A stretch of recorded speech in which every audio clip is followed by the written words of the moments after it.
140 കോടി രൂപയുടെ ടെൻഡർ ഡോക്യുമെൻ്റാണ് നിങ്ങൾ കാണുന്നത്. ഒന്ന് നോക്കുന്നതല്ല. 1, 2, 3, 4, 5, 5.25 പേജ്. ഇതാണ് 140 കോടി രൂപയുടെ ടെൻഡർ ഡോക്യുമെൻ്റ്. ഞാനിത് കാണിച്ചു തരാൻ കാരണം കേരളത്തിൻ്റെ ചരിത്രത്തിലോ ലോകത്തിൻ്റെ ചരിത്രത്തിലോ ഇങ്ങനെ ഒരു ടെൻഡർ ഡോക്യുമെൻ്റ്, ടെൻഡർ വിളിക്കാനുള്ള ഒരു ഡോക്യുമെൻ്റ് ഇതുവരെ പ്രസിദ്ധീകരിച്ചിട്ടില്ല. അക്കാര്യത്തിൽ കണ്ണൂർ കോർപ്പറേഷൻ ഒരു റെക്കോർഡ് തന്നെ സൃഷ്ടിച്ചിരിക്കുകയാണ്. 140 കോടി രൂപയുടെ ടെൻഡർ ഡോക്യുമെൻ്റാണ്. അതാണ് നിങ്ങൾ കണ്ട 5.25 പേജ് എന്ന് നിങ്ങളെല്ലാവരും കണ്ടു. ഇനി ഇതിൽ ഈ പദ്ധതി സംബന്ധിച്ച് നമ്മൾ മനസ്സിലാക്കേണ്ടതായിട്ടുണ്ട്. അമൃത് പദ്ധതിയുടെ ഭാഗമായി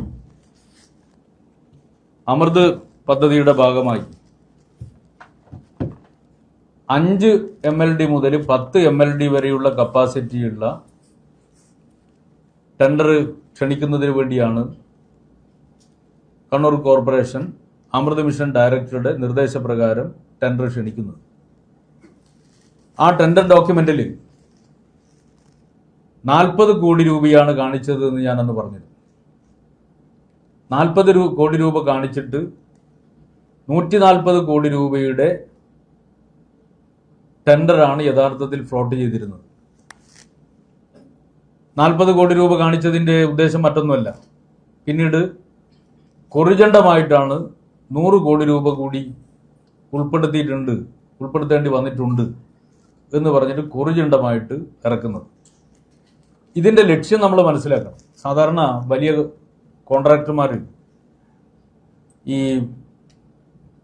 ടെൻഡർ ഫ്ലോട്ട് ചെയ്യുമ്പോൾ അവർ ടെൻഡർ സബ്മിറ്റ് ചെയ്യുമ്പോൾ അവർ ഇത്ര തുകയുടെ മേലെ എന്ന് പറഞ്ഞിട്ട് സെർച്ച് ചെയ്തിട്ടാണ് ഇത് കണ്ടുപിടിക്കുക. ഇപ്പോൾ ടെൻഡർ അബവ് 50 crores എന്ന് പറഞ്ഞിട്ട് സെർച്ച് ചെയ്താൽ 50 കോടി രൂപയുടെ മേലെയുള്ള ടെൻഡർ അവർക്ക് കിട്ടും. പക്ഷെ ഇവിടെ സംഭവിച്ചിരിക്കുന്നത് 40 കോടി എന്ന് കാണിച്ചതുകൊണ്ട് 140 കോടി രൂപയുടെ ടെൻഡർ സെർച്ച് ചെയ്താൽ കിട്ടില്ല. 40 കോടി ആയതുകൊണ്ട് അത് എവിടെയും കാണൂല. കാരണം ഇത് ഇറക്കിയിരിക്കുന്ന കുറിജണ്ടാണ്. ആ ഇറക്കിയ കുറിജണ്ടം കൂടി നിങ്ങളൊന്ന് ക്യാമറയിലൊന്ന് ഷൂട്ട് ചെയ്യുന്ന നല്ലതായിരിക്കും. വളരെ രസകരമായിട്ടുള്ള കുറിജണ്ടാണ്. ഇതാണ് കുറിജണ്ടം. കണ്ടില്ലേ? ഇതിനകത്ത് എഴുതിയ ഞാൻ നിങ്ങൾക്ക് വായിച്ചു കേൾപ്പിക്കാം. Amount change required from 40 crore to 140 crore. 6 words. Amount change required from 40 crore to 140 crore. 40 കോടിയിൽ നിന്ന് 140 കോടി രൂപയായിട്ട് തുക മാറ്റേണ്ടി വന്നിരിക്കുന്നു. ഇതാണല്ലോ ഇതിനകത്ത് എഴുതി വെച്ചിരിക്കുന്നത്, അല്ലേ? കോർപ്പറേഷൻ മേയർ നിങ്ങളോട് പറഞ്ഞെന്താ? ഇതൊരു ക്ലറിക്കൽ എററാണ്. ക്ലറിക്കൽ എററാണെങ്കിൽ ആദ്യം ഫ്ലോട്ട് ചെയ്ത ടെൻഡറിൽ 40 കോടി എന്ന് ക്ലറിക്കൽ എററിന്റെ ഭാഗമായി രേഖപ്പെടുത്തേണ്ടി വന്നിട്ടുണ്ട്. യഥാർത്ഥ തുക 140 കോടി രൂപയാണ് എന്നെങ്കിലും പറയണ്ടേ? എന്നാൽ അതല്ല പറഞ്ഞത്. ഞാൻ ഈ പറഞ്ഞ സാധനമാണ് ഇതിനകത്തുള്ളത്. ഇനി ഒന്നാമത്തെ കാര്യം,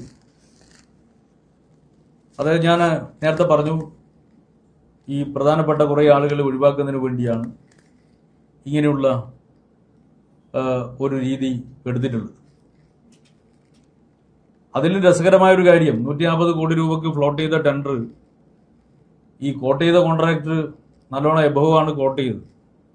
എന്നിട്ട് അവസാനം 167.6 കോടി രൂപക്കാണ് ഈ വർക്ക് അവാർഡ് ചെയ്തിട്ട് ലെറ്റർ ഓഫ് ആക്സെപ്റ്റൻസ് LOA കൊടുത്തിരിക്കുന്നത്. 167.6 കോടി രൂപ.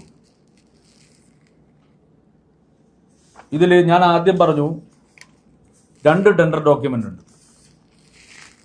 ഒന്നാമത്തെ ടെൻഡർ ഡോക്യുമെന്റിൽ പറയുന്ന വളരെ രസകരമായ ഒരു കാര്യമുണ്ട്. അതായത് attending the pre bid meeting is mandatory. Attending the pre bid meeting is mandatory എന്ന് പറഞ്ഞാൽ പ്രീ ബിഡ് മീറ്റിംഗിൽ പങ്കെടുത്തവരെ മാത്രമേ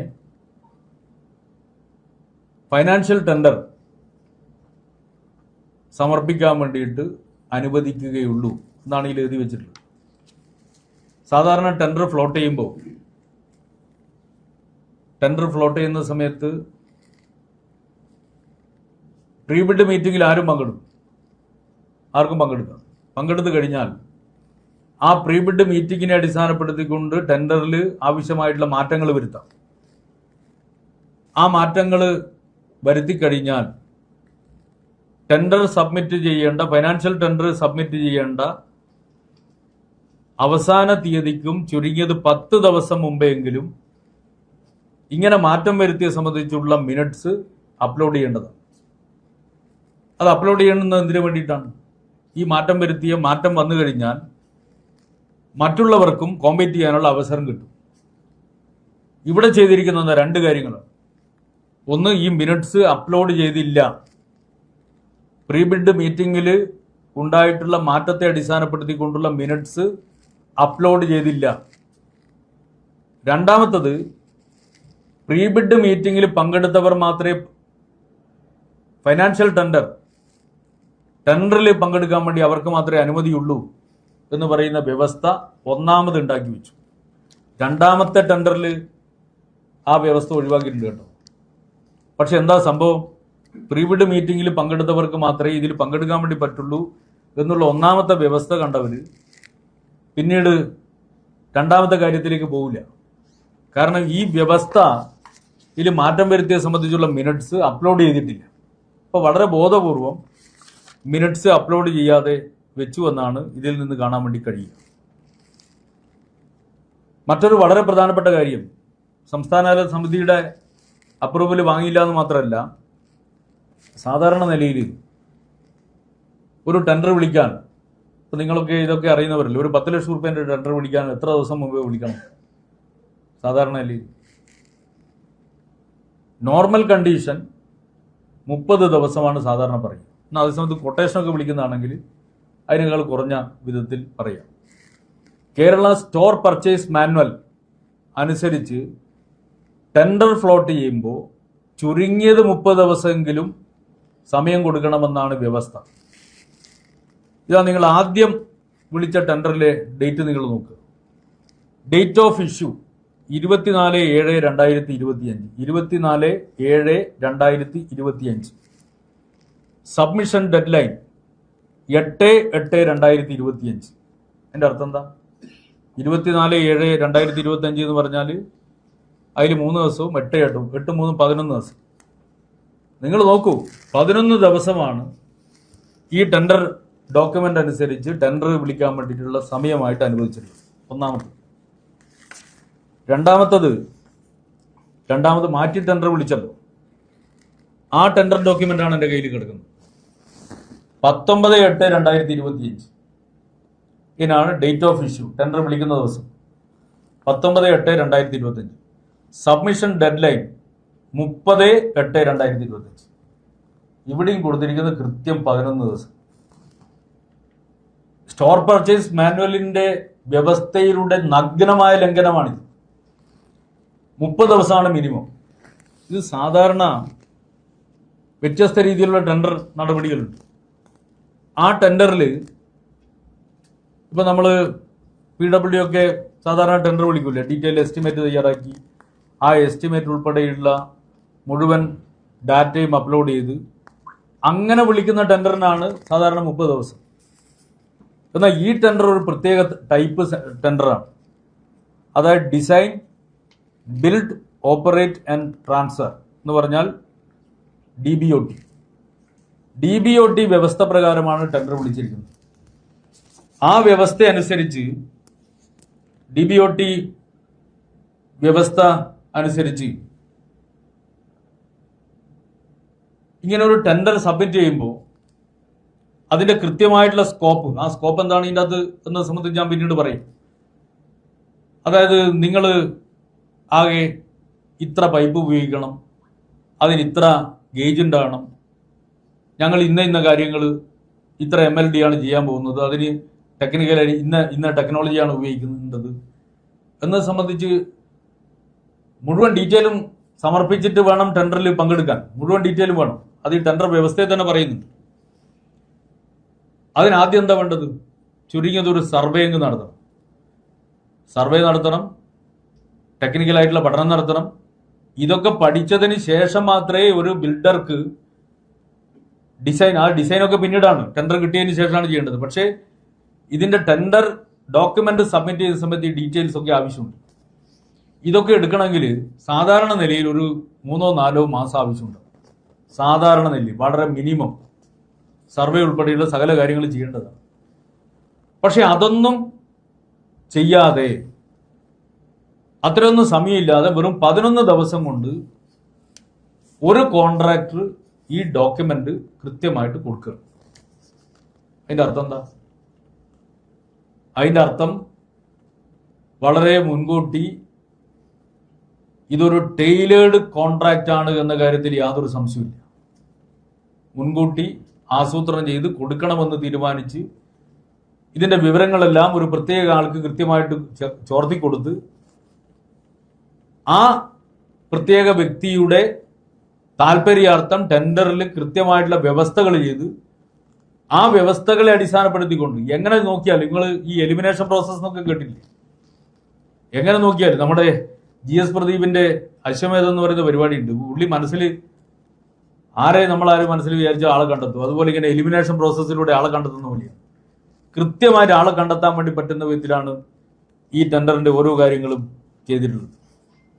അപ്പോൾ കൃത്യം 11-12 ദിവസം കൊണ്ട് ഇതില് ടെൻഡർ ഡോക്യുമെന്റ് നൽകണമെന്ന വ്യവസ്ഥ ഉണ്ടാക്കി. അപ്പോൾ ആളുകളെ പരമാവധി ഒഴിവാക്കുന്നതിന് വേണ്ടിയാണ് ഇങ്ങനെ ഒരു കണ്ടീഷൻ ഉണ്ടാക്കിയത് എന്ന് നമ്മൾ കാണേണ്ടതായിട്ടുണ്ട്.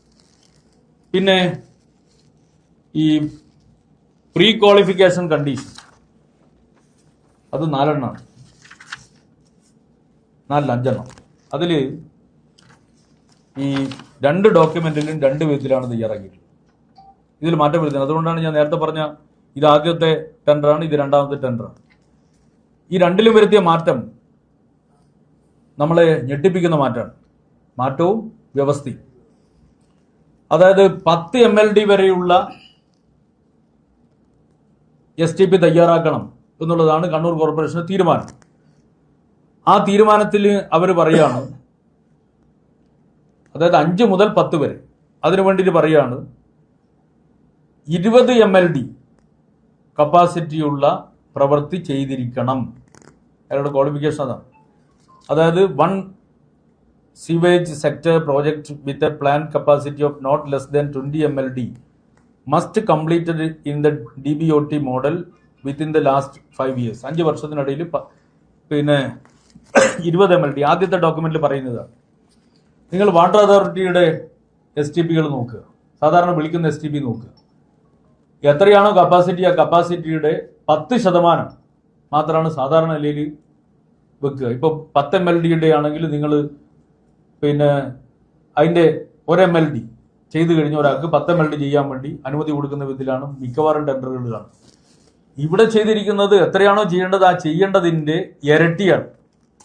പക്ഷെ പിന്നീട് ഇതിൽ മാറ്റം വരുത്തിയിട്ടുണ്ട്. ഇതിൽ മാറ്റം വരുത്തിയത് എത്രയാണ്? 10 MLD എന്ന് പറഞ്ഞാണ് മാറ്റം വരുത്തി. 20 MLD 10 MLD ആക്കി മാറ്റിയിട്ടുണ്ട്. പക്ഷെ ഈ മാറ്റം എന്ത് ചെയ്തില്ല? ഈ മാറ്റം പ്രീബിഡ് മീറ്റിംഗിന്റെ മിനിറ്റ്സ് എന്നുള്ള നിലയിൽ അപ്ലോഡ് ചെയ്യേണ്ടതായിരുന്നു. അങ്ങനെ അപ്ലോഡ് ചെയ്താൽ മാത്രമേ കോൺട്രാക്ടർമാർക്ക് അപ്പോൾ ഇത് മനസ്സിലാക്കാൻ വേണ്ടി പറ്റും. അത് ആ മാറ്റം അപ്ലോഡ് ചെയ്തില്ല. അതുപോലെ തന്നെ മറ്റൊന്ന്, അതാണ് ഏറ്റവും രസകരമായിട്ടുള്ള കാര്യം. അതായത് experience in sewage work STP or network taken in Kerala. ഈ മാർക്കിട്ടിട്ടുണ്ട് ഓരോന്നിനും. അതിൽ 10 മാർക്ക് ഒരു ഭാഗത്ത് പറയുന്നു, 5 marks four on going work. On going വർക്കിന് 5 മാർക്ക് എന്ന് പറയുന്നു. എന്ന് പറഞ്ഞാൽ 20 MLD വർക്ക് ചെയ്തിട്ടുള്ള എക്സ്പീരിയൻസ് വേണം.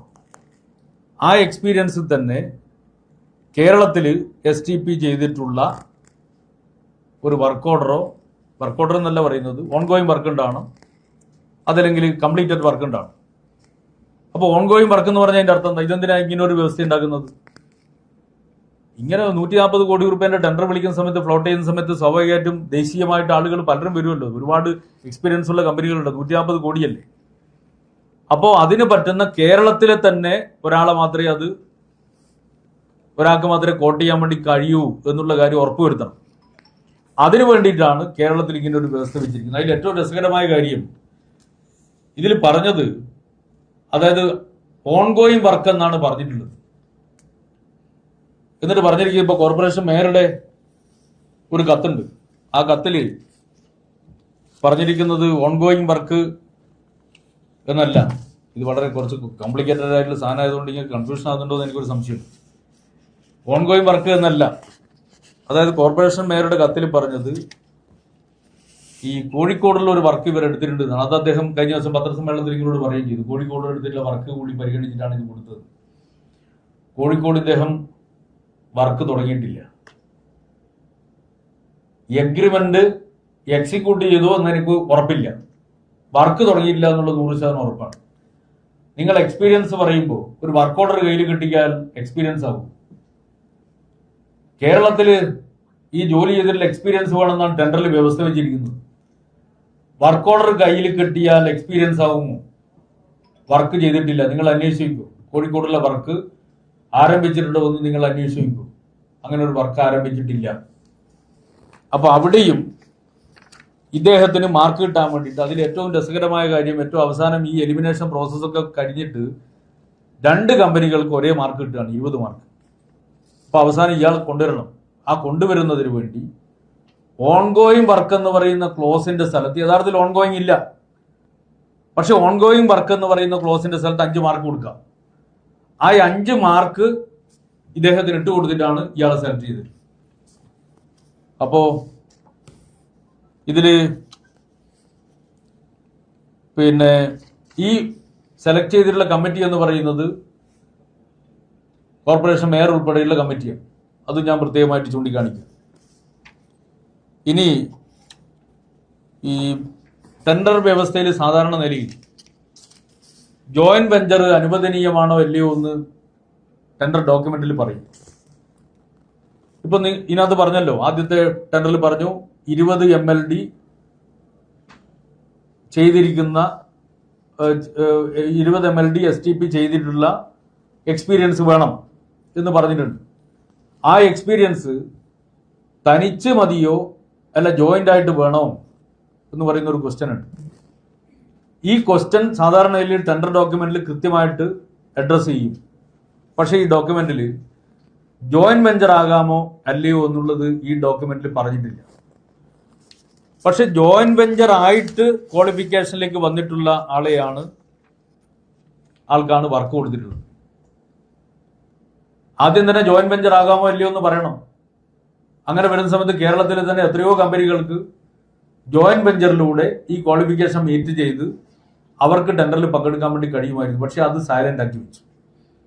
സൈലന്റ് ആക്കി വെച്ചിട്ട് ജോയിന്റ് വെഞ്ചറായിട്ട് ബിഡ് ചെയ്തിട്ടുള്ള കമ്പനിക്ക് വർക്ക് അവാർഡ് ചെയ്തിരിക്കും. LOA കൊടുത്തിരിക്കുന്നു. വർക്ക് അവാർഡല്ല, LOA കൊടുത്തിരിക്കുന്നു. വർക്ക് അവാർഡ് ചെയ്യുന്നത് നിങ്ങൾക്ക് എല്ലാവർക്കും അറിയാം. LOA കൊടുത്തതിന് ശേഷം എഗ്രിമെന്റ് വെച്ചതിന് ശേഷമാണ് വർക്ക് അവാർഡ് ചെയ്യുക.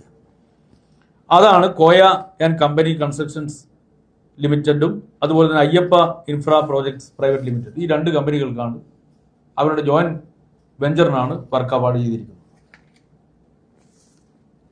പിന്നെയുള്ളത് അതോടൊപ്പം തന്നെ പ്രീ ക്വാളിഫിക്കേഷന്റെ ക്രൈറ്റീരിയയിൽ സാധാരണ നിലയിൽ പ്രീ ക്വാളിഫിക്കേഷൻ എന്ന് പറയുമ്പോൾ ഒരു മിനിമം മാർക്ക് മാത്രമേ പറയൂ. മിനിമം ഇത്ര മാർക്ക് കിട്ടിയിരിക്കണം, അല്ലെങ്കിൽ എല്ലാ കണ്ടീഷനും മീറ്റ് ചെയ്തിരിക്കണം. ടെൻഡർ ഡോക്യുമെന്റിൽ പറയുന്നത് മുഴുവൻ കണ്ടീഷനും മീറ്റ് ചെയ്തിരിക്കണം എന്നാണ്. ടെൻഡർ ഡോക്യുമെന്റിൽ എല്ലാ കണ്ടീഷനും മീറ്റ് ചെയ്തിരിക്കണമെന്ന് പറയുമ്പോൾ അതേസമയത്ത്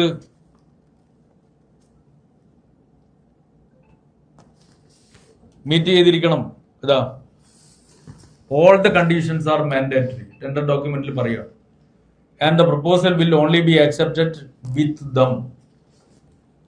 അപ്പൊ ഇത് കഴിഞ്ഞിട്ടും ഈ മുഴുവൻ മാർക്കും ആർക്ക് കിട്ടിയിട്ടില്ല? ഈ പറഞ്ഞ കോയ ആൻഡ് കമ്പനിക്ക് മുഴുവൻ മാർക്കും കിട്ടിയിട്ടില്ല. അപ്പൊ എല്ലാ കണ്ടീഷനും മാൻഡേറ്ററി ആണെന്ന് പറയുക, എന്നാൽ അതിൽ നിന്നും വ്യത്യസ്തമായിട്ട് ഈ കമ്പനിയെ തിരഞ്ഞെടുക്കുക. അങ്ങനെ തിരഞ്ഞെടുക്കുമ്പോൾ തന്നെ 5 മാർക്ക് കൂടുതൽ കൂട്ടിക്കൊടുത്തിട്ട് തിരഞ്ഞെടുക്കുന്ന ഒരു സ്ഥിതി ഉണ്ടാക്കുക. ഞാൻ പറഞ്ഞു ജോയിന്റ് വെഞ്ചറെ സംബന്ധിച്ചൊന്നും പറഞ്ഞിട്ടില്ല. പിന്നെയുള്ളത് ഈ സ്കോപ്പ് ഓഫ് വർക്ക്. സാധാരണ ടെൻഡർ ഡോക്യുമെന്റ് ടെൻഡർ ചെയ്യുന്ന സമയത്ത് ഇപ്പോ DBOT പ്രകാരമാണെങ്കിൽ അതിന്റെ വിശദമായിട്ടുള്ള ഏത് ടെൻഡറിലും സ്കോപ്പ് ഓഫ് ദ വർക്ക് ഉണ്ടാവും. ആ സ്കോപ്പ് ഓഫ് ദ വർക്ക് എന്ന് പറയുന്നത് വളരെ വിശദമായ ഒരു 10-20 പേജൊക്കെയുള്ള രേഖയായിരിക്കും. ഒരു കുഞ്ഞു ടെൻഡറിന് പോലും അത്രയും വലിയ രേഖയാണ് സാധാരണ രീതിയിൽ ഉണ്ടാവുക. ടോട്ടൽ ടെൻഡർ ചെയ്യുന്ന ടോട്ടൽ ഡോക്യുമെന്റ് എന്ന് പറയുന്നത് 200 പേജിന് കുറഞ്ഞ ടെൻഡർ ഡോക്യുമെന്റ് കാണാൻ വേണ്ടി കഴിയില്ല. 200 പേജിന് മേലെയാണ് സാധാരണ ഉണ്ടാവുക. എന്നാൽ ഇവിടെ പറഞ്ഞിട്ടുള്ള സ്കോപ്പ് ഓഫ് വർക്ക് നിങ്ങൾ നോക്കുക, 8 വരിയാണ് സ്കോപ്പ് ഓഫ് വർക്ക്. ഈ സ്കോപ്പ് ഓഫ് വർക്ക് അനുസരിച്ച് ഇതിൽ 8 വരിയിൽ 5 ഇനങ്ങളാണ് പറയുന്നത്.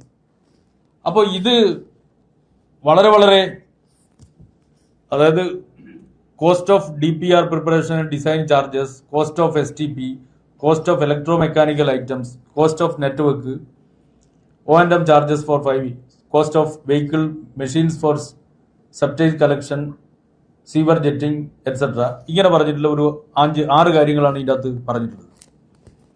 സാധാരണ നിലയിൽ സ്കോപ്പ് ഓഫ് വർക്ക് എന്ന് പറഞ്ഞാൽ എന്തായിരിക്കും?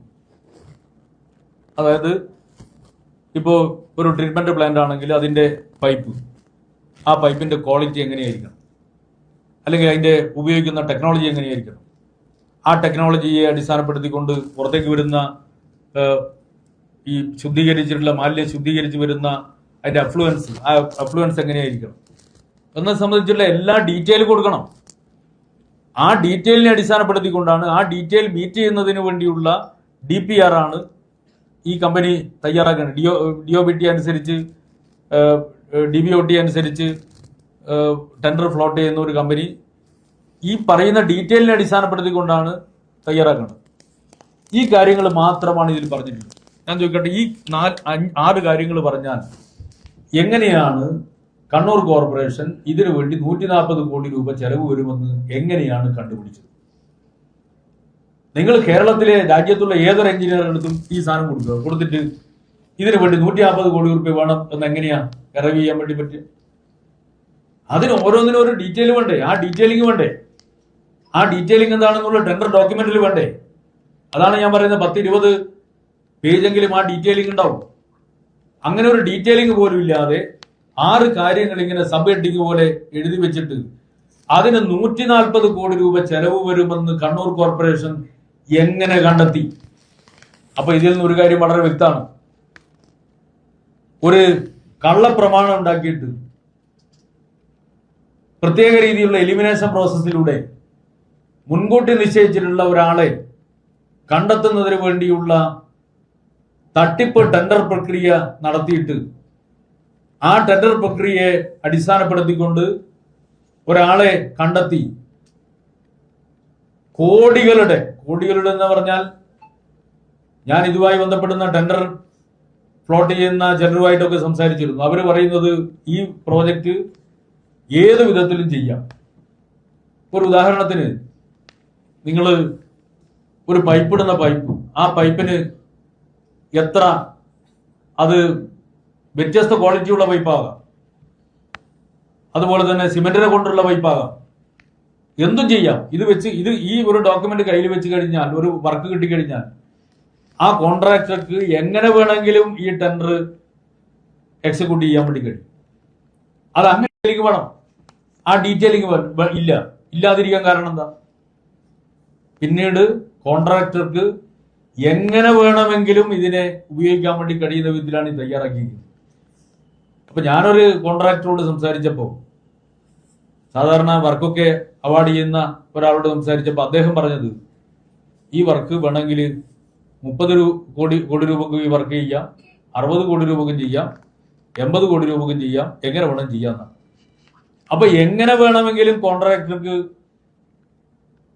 ഈ വർക്ക് എക്സിക്യൂട്ട് ചെയ്യാൻ വേണ്ടി കഴിയുന്ന വിധത്തിൽ വളരെ വളരെ ഫ്ലെക്സിബിൾ ആക്കിയിട്ടുള്ള ഒരു ഡോക്യുമെന്റ് ആണ് തയ്യാറാക്കിയത് എന്നും നമ്മൾ കാണേണ്ടതായിട്ടുണ്ട്. അതോടൊപ്പം തന്നെ വളരെ രസകരമായ ഒരു കാര്യം, ഏറ്റവും കൂടുതൽ കപ്പാസിറ്റിയുള്ള STP തയ്യാറാക്കുന്ന ബിഡറുടേത് മാത്രമേ ബിഡറുടെ ബിഡ് മാത്രമേ തുറക്കുള്ളൂ, അവർക്ക് മാത്രമേ ടെക്നിക്കൽ സാങ്ഷൻ കൊടുക്കൂ എന്നും കൂടി ഒന്നാമത്തെ ഡോക്യുമെന്റിൽ എഴുതി വെച്ചിട്ടുണ്ട്. രണ്ടാമത്തെ ഡോക്യുമെന്റിൽ ആ ഭാഗം ഡിലീറ്റ് ചെയ്തിട്ടുണ്ട്. അപ്പോൾ വളരെ കൃത്യമായിട്ട് ഒരാളെ കണ്ടെത്തുന്നതിന് വേണ്ടിയാണ് ഇങ്ങനെ ടെൻഡർ നടപടികൾ പൂർത്തീകരിച്ചിട്ടുള്ളത് എന്നത് വളരെ വ്യക്തമാണ്. ഇതിൽ കോർപ്പറേഷൻ മേയറുടെ കത്തുൾപ്പെടെയുണ്ട്. അപ്പോൾ മേയർ ഇക്കാര്യത്തിൽ പറയേണ്ടതായിട്ടുണ്ട്. എന്തടിസ്ഥാനത്തിലാണ് ഈ വർക്ക് മേൽ താരതമ്യ പഠന പ്രകാരം കൂടുതൽ മാർക്ക് ലഭിച്ച മാർക്ക് കൂടുതൽ കിട്ടിയാക്കാണോ വർക്ക് കൊടുക്കുക ഇല്ലയോ എന്ന് ടെൻഡർ ഡോക്യുമെന്റിൽ ഇല്ല. കൂടുതൽ മാർക്ക് ലഭിച്ച കോയാൻ കമ്പനിയുടെ ടെൻഡർ ടെക്നിക്കൽ കമ്മിറ്റി അംഗീകരിക്കുകയും ചെയ്തു. തുടർന്ന് സാങ്കേതിക യോഗ്യത നേടിയ കോയാൻ കമ്പനിയുടെ ഫിനാൻസ് ബിഡ് 15/9/25 ഓപ്പൺ ചെയ്യുകയും നെഗോസിയേഷൻ നടത്തിയ പ്രകാരം കോയാൻ കമ്പനിയുടെ പ്രവൃത്തി 151.86 കോടി രൂപയ്ക്ക് ചെയ്യാമെന്ന് രേഖാമൂലം അറിയിക്കുകയും ആയത് 26/9/25 കൗൺസിൽ അംഗീകരിക്കുകയും ചെയ്തിട്ടുണ്ട്. തനത് ഫണ്ട് പ്രകാരമുള്ള തുകക്ക് അനുസരിച്ച് DPR തയ്യാറാക്കാനും ഫിനാൻസ് ഗ്രാന്റ് പ്രകാരമുള്ള തുകക്ക് പ്ലാന്റ് അപ്ഗ്രേഡ് ചെയ്യുന്നതിനും കമ്പനിക്ക് നിർദ്ദേശം നൽകാവുന്നതാണെന്ന് അറിയിക്കുന്നു. കോർപ്പറേഷൻ മേയറുടെ കത്ത് കമ്പനിക്ക് നിർദ്ദേശം നൽകാവുന്നതാണെന്ന് അറിയിക്കുന്നു. അപ്പൊ അതിന്റെ അർത്ഥം എന്താ? അതിന്റെ അർത്ഥം ഇത് എഴുതിയിരിക്കുന്ന കത്ത് 10/7 10/7/2025 ഇതൊക്കെ കഴിഞ്ഞിട്ട് കഴിഞ്ഞ ദിവസം നിങ്ങളോട് പറഞ്ഞത് ഇതിൻ്റെയൊക്കെ അനുമതിക്ക് വേണ്ടി കാത്തിരിക്കുകയാണ്. ഇനി അനുമതിയുടെ കഥ കൂടി ഞാൻ പറയും. യഥാർത്ഥത്തിൽ ഈ വർക്ക് അവാർഡ് ചെയ്ത് തുടർ നടപടിയിലേക്ക് നീങ്ങിയായിരുന്നു കണ്ണൂർ കോർപ്പറേഷൻ. അങ്ങനെ നീങ്ങുന്ന ഘട്ടത്തിലാണ് യാദൃശ്ചികമായി ഈ കാര്യം ഞങ്ങളുടെ പാർട്ടിയുടെ ശ്രദ്ധയിൽപ്പെടുന്നത്. അതിന്റെ അടിസ്ഥാനത്തിൽ ചിലർ പാർട്ടിയുടെ ശ്രദ്ധയിൽപ്പെടുത്തിയത് അവിടെ ഇത് സംബന്ധിച്ച് ഒരു പരാതി കൊടുത്തയാളാണ്. ആ പരാതി കയ്യിൽ കിട്ടിയപ്പോൾ കാര്യങ്ങൾ അന്വേഷിച്ചപ്പോഴാണ് അതിനെ തുടർന്നാണ് ഇതുമായി ബന്ധപ്പെട്ട മുഴുവൻ ഫയലും അങ്ങോട്ടേക്ക് വിളിപ്പിച്ചിട്ടുള്ളത്. മന്ത്രിയുടെ ലഭിച്ച പരാതിയെ തുടർന്നാണ്. അങ്ങനെയാണ് ഈ വർക്ക് അവാർഡ് ചെയ്യാൻ വേണ്ടി കഴിയാതെ പോയിട്ടുള്ളത്. ഇപ്പോഴ് ശരിയാണ്, വർക്ക് അവാർഡ് ചെയ്ത് എഗ്രിമെന്റ് ചെയ്ത് വർക്ക് എക്സിക്യൂട്ട് ചെയ്യാൻ കഴിഞ്ഞില്ല. പക്ഷേ തേങ്ങ മോഷ്ടിച്ചു, കയ്യോടെ പിടികൂടി, എന്നാ പിന്നെ മോഷ്ടിച്ച തേങ്ങയിന്ന് അങ്ങോട്ടേക്ക് പിടിച്ചോ എന്ന് പറഞ്ഞ് തിരിച്ചു കൊടുത്താൽ മോഷണം മോഷണമല്ലാതായി മാറില്ല. മോഷണം തന്നെയാണ്. കണ്ണൂർ ജില്ല കണ്ട ഏറ്റവും വലിയ അഴിമതിയാണ് ഈ അഴിമതി. ഒരുപക്ഷെ കേരളത്തിൽ തന്നെ ഇത്രയും വലിയ ഒരു പദ്ധതിയുടെ മേലെ നമ്മുടെ നാട്ടിലെ ആളുകൾ കൈക്കൂലി വാങ്ങുന്നതിനെ കണ്ടിട്ടുണ്ട്. എന്താ കൈക്കൂലി വാങ്ങൽ? ചിലപ്പം വർക്ക് ഇങ്ങനെ ഡിലേ ചെയ്യിക്കും, അതല്ലെങ്കിൽ ബില്ല് താമസിപ്പിക്കും. അപ്പോൾ കോൺട്രാക്ടർമാർ പോയിട്ട് ബന്ധപ്പെട്ടവരെ കണ്ട് കുറച്ച് കാശൊക്കെ കൊടുത്ത് എങ്ങനെയെങ്കിലും അത് നടത്തിപ്പിക്കും. അതൊക്കെയാണ് നമ്മൾ സാധാരണ കാണുന്ന കൈക്കൂലി. ഇത് നാട്ടിൽ നടപ്പിലാക്കുന്ന നമ്മുടെ മാലിന്യമുക്ത നവകേരളം പദ്ധതിയുടെ ഭാഗമായി നടപ്പിലാക്കുന്ന വളരെ പ്രധാനപ്പെട്ട ഒരു പ്രോജക്റ്റ്, രാജ്യം തന്നെ ഏറ്റെടുക്കുന്ന ഒരു പദ്ധതി, അമൃത് പദ്ധതിയുടെ ഭാഗമായിട്ട് നടപ്പിലാക്കുന്ന വളരെ പ്രധാനപ്പെട്ട ഒരു പ്രോജക്റ്റ്, അതായത് ദ്രവമാലിന്യങ്ങൾ സംസ്കരിച്ച് ശുദ്ധീകരിക്കുന്ന ഒരു treatment plant, sewage treatment plant. ആ ട്രീറ്റ്മെന്റ് പ്ലാന്റ് സ്ഥാപിക്കുമ്പോൾ 140 കോടി രൂപ അതിന് ചെലവ് വരുമെന്ന് കണക്കാക്കി അത് നിസ്സാര തുകയ്ക്ക് എങ്ങനെയെങ്കിലും നടപ്പിലാക്കി അതുവഴി മാലിന്യ നിർമ്മാർജ്ജനത്തിന്റെ ലക്ഷ്യം തന്നെ അട്ടിമറിച്ചുകൊണ്ട്, ഒരു പദ്ധതിയുടെ ഉദ്ദേശം തന്നെ പൂർണ്ണമായി തകർത്തെറിഞ്ഞുകൊണ്ട് ചില കോൺട്രാക്ടർമാർക്ക് ഇഷ്ടം പോലെ നാടിനെ കൊള്ളയടിക്കാൻ വേണ്ടി അവസരമൊരുക്കി അതിന്റെ പങ്ക് പറ്റുന്ന കോർപ്പറേഷൻ. നിങ്ങൾ ആലോചിക്കുക, കോർപ്പറേഷൻ മേയർക്ക് ഈ ചുമതലയിൽ ഒരു നിമിഷം നിൽക്കാൻ വേണ്ടിയിട്ടുള്ള അർഹതയുണ്ടോ? ഇനിയിപ്പോ അത്രയും ദിവസവും ഇല്ല, അതുകൊണ്ട് അദ്ദേഹം രാജിവെക്കണമെന്ന് പറയുന്നതിൽ കാര്യമില്ല. അപമാനകരമായ സ്ഥിതിയാണ്. ഇത് കൊള്ളയാണ്. ആ കൊള്ളക്കെതിരായിട്ട് നിങ്ങൾ രംഗത്ത് വരണം, നിങ്ങൾ ഇതിന്റെ മേലെ ഇടപെടണം. വളരെ ഗൗരവമുള്ള വിഷയമാണ്. അതുകൊണ്ട് ഇതുമായി ബന്ധപ്പെട്ട മുഴുവൻ രേഖകളും നിങ്ങൾക്ക് ലഭിക്കും. ആ രേഖകൾ നിങ്ങൾ പഠിക്കണം, പഠിച്ചിട്ട് ഈ കൊള്ള അവസാനിപ്പിക്കണം. ഈ പദ്ധതി വളരെ ഫലപ്രദമായി നടപ്പിലാക്കാൻ വേണ്ടിയിട്ട് നിങ്ങൾ സഹായിക്കണം എന്നാണ് എനിക്ക് നിങ്ങളോട് പറയാൻ.